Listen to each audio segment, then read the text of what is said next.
কালকে তো একাদশী করেছি, আজকে পালনের জন্য অনেক কিছুই রান্না করলাম। হ্যালো এভরিওয়ান, সবাই কেমন আছেন? আশা করি সবাই ভালো আছেন। আমি তো বেশ ভালোই আছি। এই তো সকাল সকাল ঘুম থেকে উঠে সকালে যা কাজকর্ম ছিল সেগুলোই শেষ করে তারপর পূজা দেওয়া শেষ করে চলে এলাম রান্না করে। রান্নাটা বসিয়েও দিয়েছি।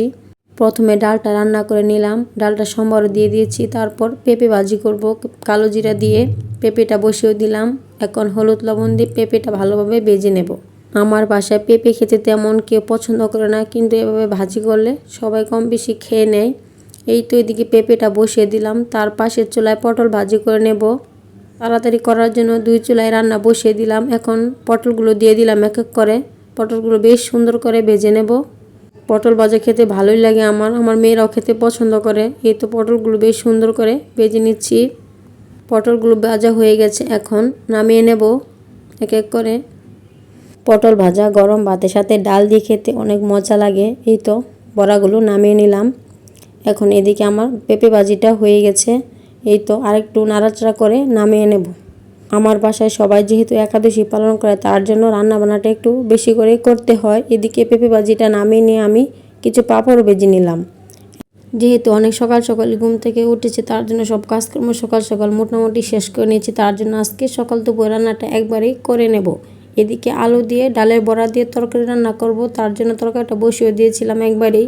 জিরা তেজপাতা সম্বার দিয়ে তরকারিটা বসিয়ে দিয়েছি। তারপর সব মশলা দিয়ে ভালোভাবে কষিয়ে নেব আলুগুলো। তারপর কষানো হয়ে গেলে ঝোলের জন্য পরিমাণ মতো জল দিয়ে দেব। এখন নাড়াচাড়া করে দিলাম। এই তো এদিকে ডালের বড়াগুলো ভেজে নিচ্ছি।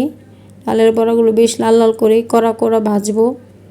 ডালের বড়াগুলো ভাজা হয়ে গেলে নামিয়ে নেব। তারপর তরকারিতে দিয়ে দিব।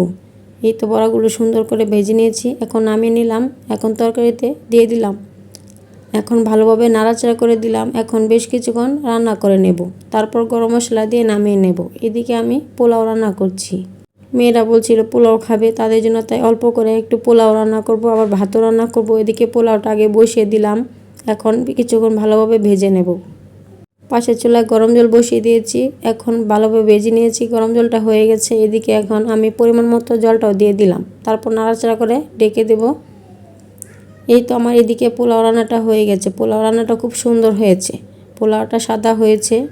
পোলাওটা মেয়েদের জন্য রান্না করেছি, তাই কাঁচামরিচ দিইনি। এদিকে আমি ভাতটা বসিয়ে দিয়েছি। এই তো আজকের মতো সকাল দুপুরে রান্না বান্না, তারপর সবাইকে খেতে দিয়ে মেয়েদেরকে খাইয়ে দিয়ে এখন আমি খাবার নিয়ে বসেছি। আজকে প্লেটটা একটু সুন্দর করে সাজিয়ে নিলাম।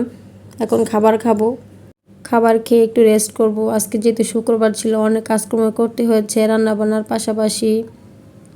এই তো তারপর বিকালবেলা ছাদে গিয়েছিলাম গাছগুলোতে জল দিতে। আজকে তো অনেক রোদ উঠেছিল, ভাবলাম গাছে একটু জল দিয়ে আসি। বিকালবেলা ছাদে আসলে ভালো লাগে, ঠান্ডা ঠান্ডা পরিবেশ। জল দিয়ে শেষ করে তারপর ছাদে একলা একলাই কিছুক্ষণ সময় কাটালাম। আসলে সন্ধ্যার আগ মুহূর্তে পরিবেশটা অনেক বেশি ভালো লাগে, স্নিগ্ধ। এই তো আজকের মতো ভিডিওটি এখানেই শেষ করছি। ভালো লাগলে লাইক কমেন্ট শেয়ার করে দিবেন।